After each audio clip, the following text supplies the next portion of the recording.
शुरुआत करते हैं बड़ी खबर के साथ। दुनिया में कोरोना के नए वेरिएंट ने दस्तक दे दी है और दक्षिण अफ्रीका में नए स्ट्रेन यानी कि ओमिक्रॉन के चलते अब पूरी दुनिया में हड़कंप है। WHO इसे तेजी से फैलने वाला वायरस बता रहा है।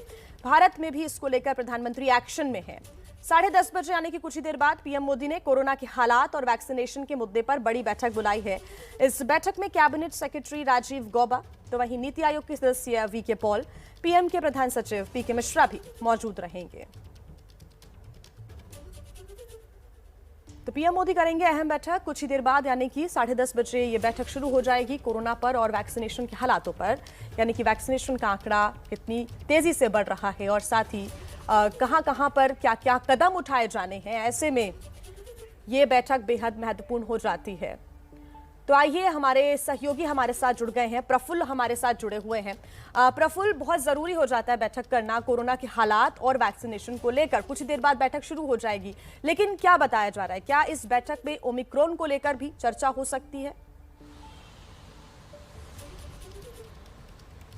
देखिए, ये बैठक जो है ये टीकाकरण की रफ्तार और किस तरह से टीकाकरण चल रहा है इसकी जानकारी लेने के लिए है और दिसंबर तक हम कहां तक पहुंच पाएंगे। अभी 121 करोड़ डोजेस दी जा चुकी हैं और कितनी जल्दी जो है लोगों को दिया जा सकता है। हर घर दस्तक जो शुरू हुआ था, यानी लोगों के घर जाके जो वैक्सीनेशन थी, फर्स्ट डोज और सेकंड डोज, उसकी प्रगति पर चर्चा है। साथ ही साथ क्योंकि अभी ओमिक्रॉन के बारे में जिस तरह से सूचना आई है और जिस तरह से WHO ने भी कंसर्न जाहिर किया, क्योंकि उसमें मल्टीपल म्यूटेशंस है, यानी बहुत ज़्यादा म्यूटेशंस है और ये वेरिएंट ऑफ कंसर्न है, यानी चिंता का विषय है। और अभी तक बात जो 3 देश हैं, साउथ अफ्रीका, हांगकांग और बोत्सवाना, इसके अलावा बेल्जियम में भी इससे केस पाए गए हैं।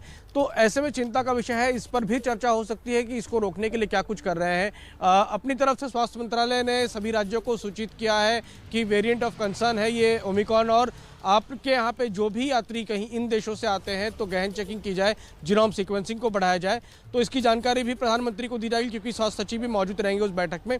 इसके अलावा आज DCGI की बैठक है, क्योंकि इन देशों से जो यात्री आ रहे हैं उनसे आने का खतरा है। जैसे आपको याद होगा कि यूके में जब पहली बार वेरिएंट आया था, जिसको यूके वेरिएंट कहा गया था, बाद में वो भी भारत में पहुंचा था, तो वहाँ से हवाई यात्रा करने वाले लोगों के जरिए यहाँ पहुंचा था।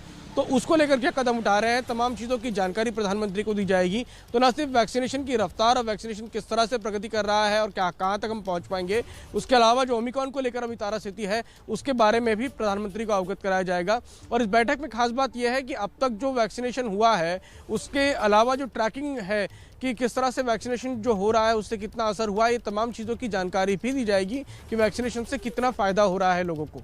बिल्कुल प्रफुल्ल, और अगर हम आंकड़ों पर नजर डालें तो कोरोना के जो एक्टिव केसेस हैं वो राहत की बात है कि कम हो रहे हैं।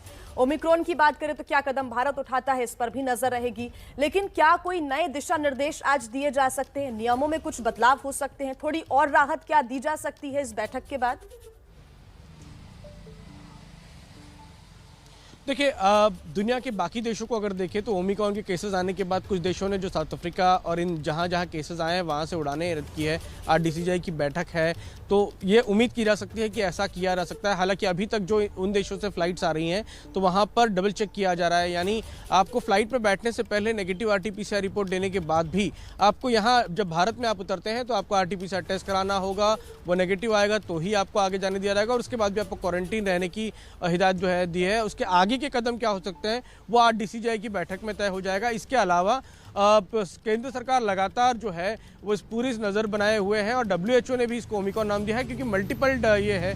तो तमाम चीज़ों को स्वास्थ्य मंत्रालय, केंद्र सरकार लगातार मॉनिटर कर रही है और उम्मीद की जा रही है कि आज इसको लेकर कोई कड़ा फैसला हो सकता है, क्योंकि बाकी देश भी इस तरह से रिएक्ट कर रहे हैं। बिल्कुल, क्योंकि इस नए वेरिएंट से फिलहाल डरने की जरूरत है और डरने के साथ साथ आपको कदम भी उठाने होंगे। अगर आप प्रिकॉशंस लेते रहेंगे तो ओमिक्रॉन पर भी सफलता पाई जा सकती है, उससे भी बचा जा सकता है। हालांकि आज की बैठक के बाद क्या डिसीजन लिए जाते हैं, क्या नए कदम उठाए जाते हैं, देखना होगा।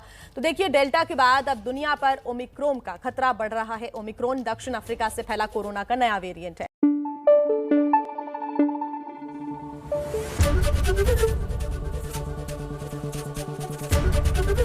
ABP न्यूज आपको रखे आगे।